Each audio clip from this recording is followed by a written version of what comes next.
গ্রামের যে পরিবেশ জায়গা, এই পরিবেশ জায়গাটা সবসময় ভালো থাকে, বুঝছেন দর্শক ভাই? এই যে দেখেন, আপনারা কইলে তো বিশ্বাস করবেন না, এত সুন্দর একটা পরিবেশ জায়গা ভাই। এই যে দেখেন, এখানে আপনার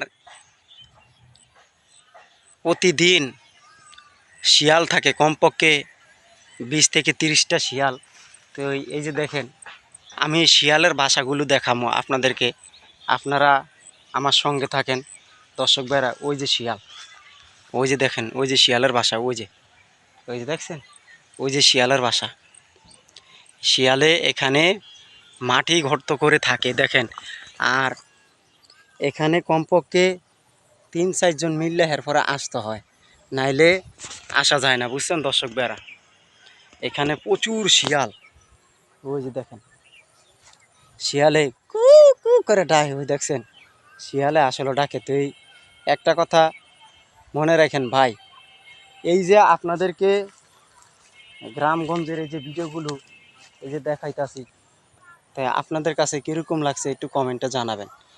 তো এই আসলাম এইদিকে, তো হঠাৎ করে দেখি এখানে শিয়াল ডাকে। তো এই জন্য আপনাদের মাঝে একটু শেয়ার করি।